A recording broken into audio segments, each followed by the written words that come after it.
We cross over to the Volta region now, where hundreds have been rendered homeless along parts of the coastal line of the Volta region. Most affected community is Fuveme.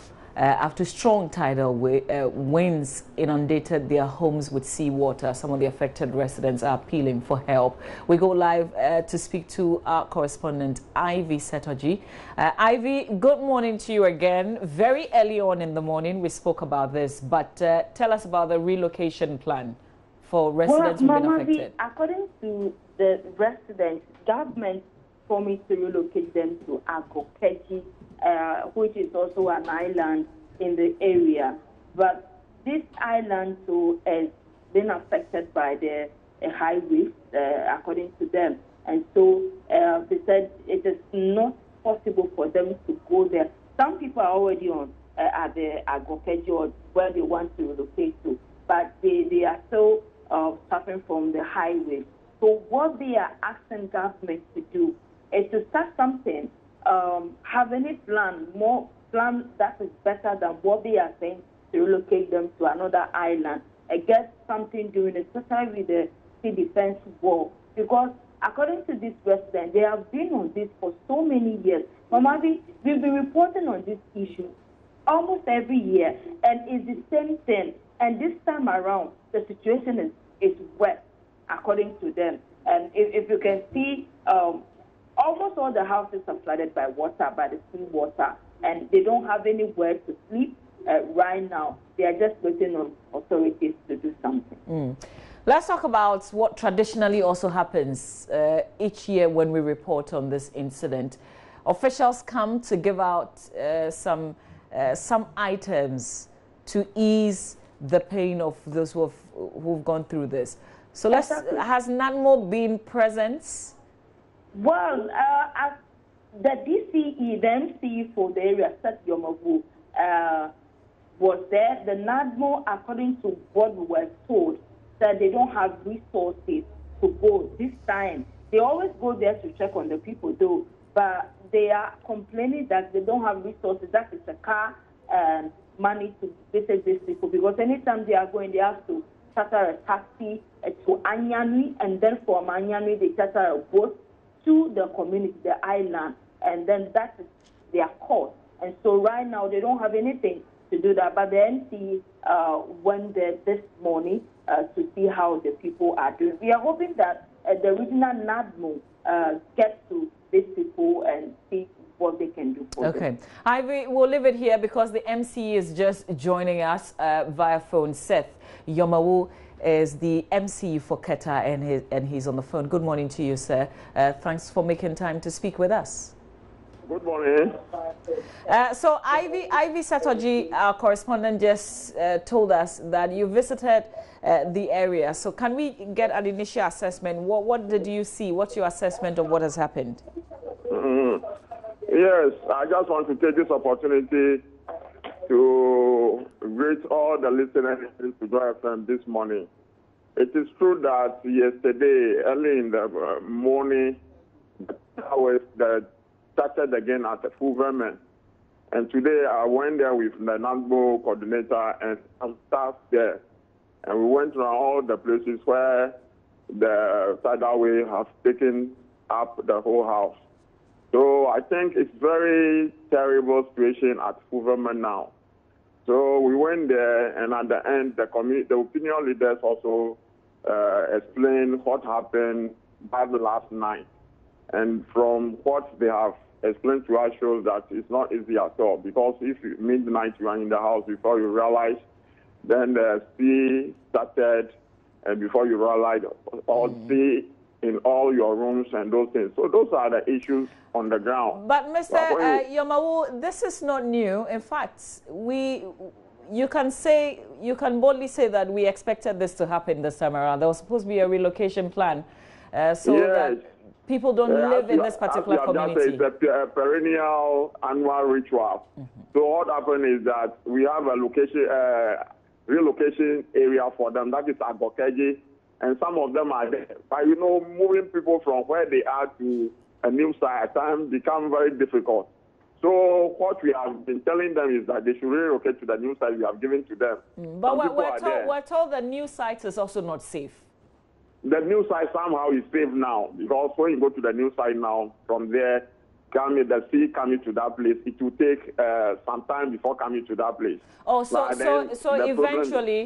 eventually what is happening to Fuveme will happen to this new location as well? Yes, when maybe we didn't take we didn't come in as government to give them the sea defense wall. I think from some years to come, that place also can be one of the areas where we will have the same problem. So for how long are you hoping to keep them at this new location? Oh, we are just, what happened is that I think when it used to happen, that is where the assembly have allocated to them that they can be there. As it happened now, today we just advise them also that they should go to that place, because we don't know what will happen in the night. So we are advising them to go. To that place. So, and opinion leaders, they agree with us that they will be moving to that place. But what we need is that we have to solve it once and for all. Okay. And what we need is to plead with the central government to come to our aid, so that they can do the coastal protection, the sea defense wall for the Fuveme area, so that we also be free in that area. Okay, so do we know the challenge with the relocation? Why are the people still not moving? Why haven't they all left by now?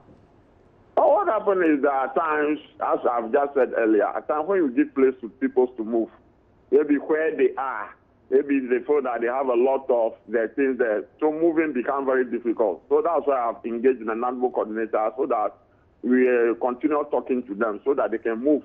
Because if they didn't move, what will happen? Maybe the human life will also be included. So those are the things we are talking to them now. Ivy Satoja, our correspondent, did mention about lack of resources. NADMO saying they didn't have vehicles, for instance. So what do you know as MCE? What is NADMO telling you? What do they have and what don't they have? Yeah, but as NADMO itself, they don't have vehicle. But we, the assembly, as we are here, whenever these incidents happen, we support them. Like today, I have to carry them in my own car to the place. So I think we are also doing our possible to resource the unit so that they can function the way they should function. But as we are talking now also, we don't have any relief item. What they have is something that we cannot, so maybe it's not sufficient. So from there, I've asked them to report the issues to the regional boss. Then the regional boss will forward it to Accra. From then we see how best they can send us something also to support the victims. What are the immediate needs? Please. Now, can you run us through what the people immediately would need? Oh, and then maybe they will need blankets, mattress, and then some food items. I think those are the things they need now. So how are you able to sustain them? Because you say you do have some items, except that you don't have enough. Yes, that's why I'm saying that as we are now, I am also organizing management meeting for my people. So in assembly, we see how best we can also support before we'll be getting some item also from the national or from the region.